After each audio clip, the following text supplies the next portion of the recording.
Hi guys, I haven't done a video for a long time. I've been doing a lot of soul searching and I just felt compelled to do a video. It's late at night here in Australia. Really haven't bothered to make myself look presentable, but I feel that that's enough. I remember when I was graduating primary school in South Africa in the early 90s, and we were at the graduation ceremony,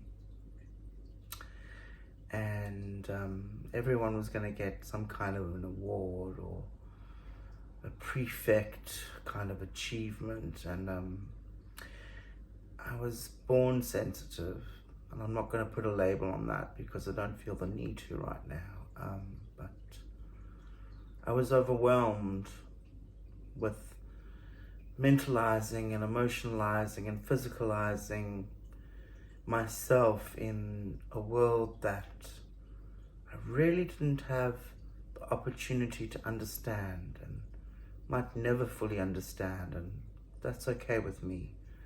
But the cognitive dissonance that served me at that time to protect me from things kind of starts to fall away. And I feel that could be kind of the start of wisdom, the path of wisdom of the heart, and not being abused by the body and having to need the body to be framed or specified or needing to be something other than what it is. This body has served me and through trials and traumas. But what I really want to be clear with today with that graduation ceremony was that I was so joyful in being given the award of a library prefect.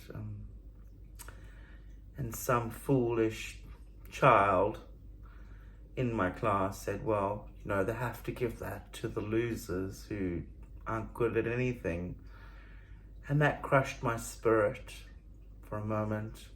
But I still got on that stage and got my library prefect badge. And I actually kept that badge for many years. And I think the moral of that story is that I don't feel I need to pretend anymore that I'm something that I'm not. Because that's what my drug addictions in the past dictated to me and dictated my worth.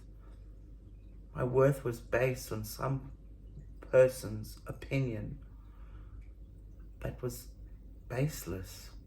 I mean, who the hell do I have to be in this world other than myself? And isn't it the greatest opportunity to learn and uncover who that might be? And I don't think that ever stops. I'm grateful for the breaks, but the work is never really finished.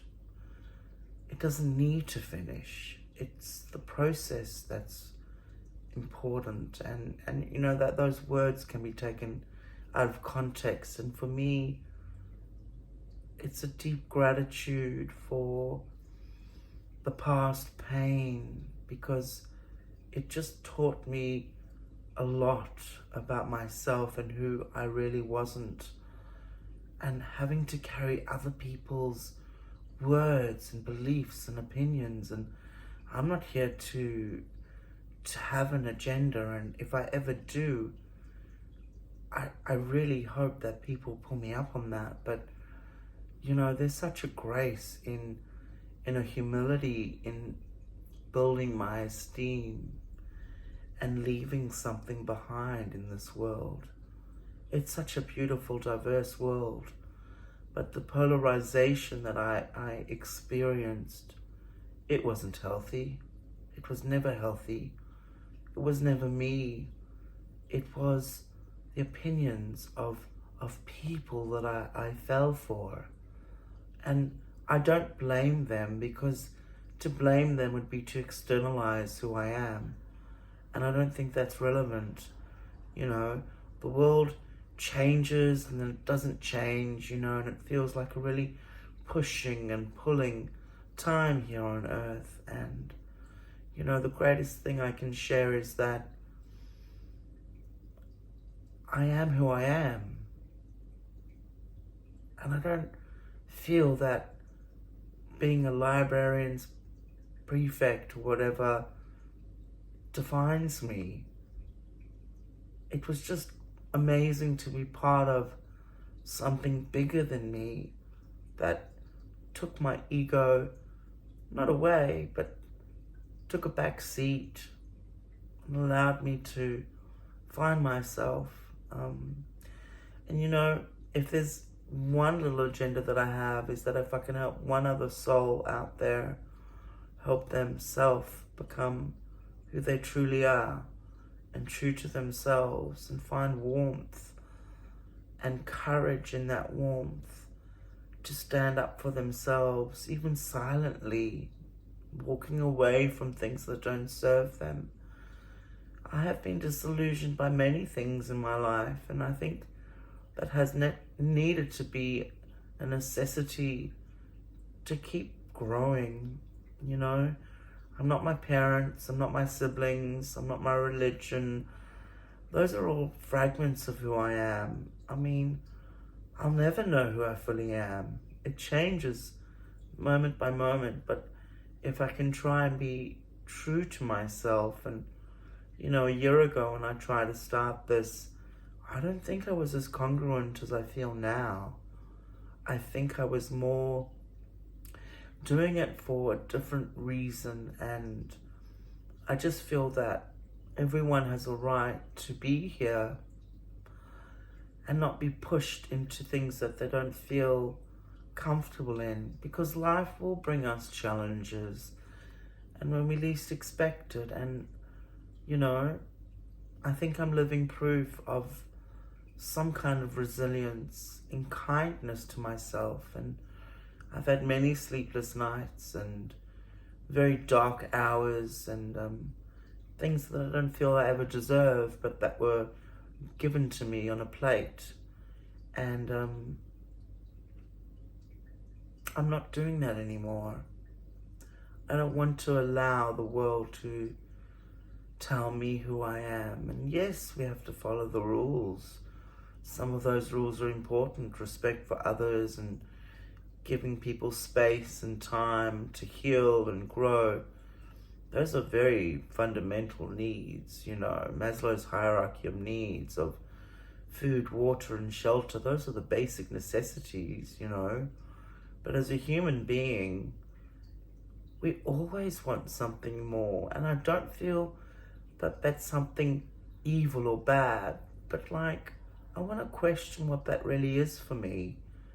The abundance of creating and evolving at my own pace, and not feeling the ugliness that was put on me by whom or whatever. It doesn't matter. In the long run, it's so small in the scheme of things. What's matter is my capacity to be here in the here and now as best I can, because that's not always feasible. But the truth is that learning to live in my heart has been the most rewarding thing I've ever been able to begin. And I just want to share that with you, that fuck having to be a title. Just be yourself. And,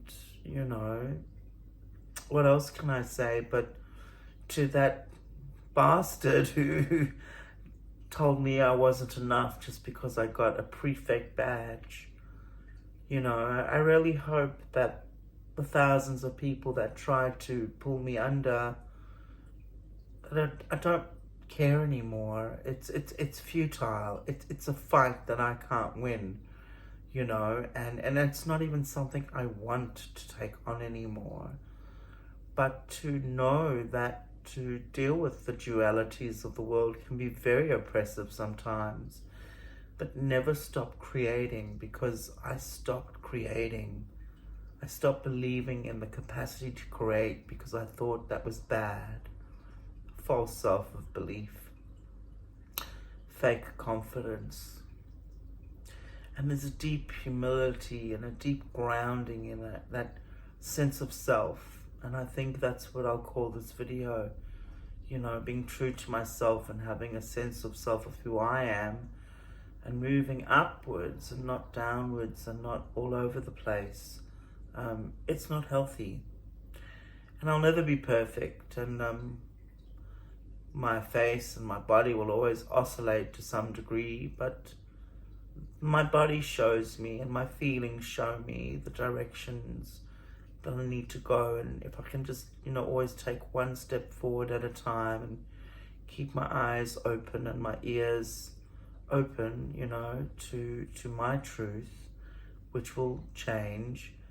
That's what's important to me, because I can't really control much. As I get older, you realize you can't really control much in this world. You can just go along for the ride and hope for the best sometimes, but make conscious choices is something that I'm really learning and discovering. And I really just wanted to reach that one other person that can relate in some way. And it's not about being some hero or ego payoff, which I will still have to deal with along the road. But, it's just important that I feel compelled to share something tonight. And I just want to leave you with the message of feeling your feelings without hurting yourself too much, because feelings are there to show us something. And I just wish the best for everyone who is out there, dealing with stuff, or even not dealing with stuff, people that are thriving, or people that are surviving, just breathe. Thank you for now.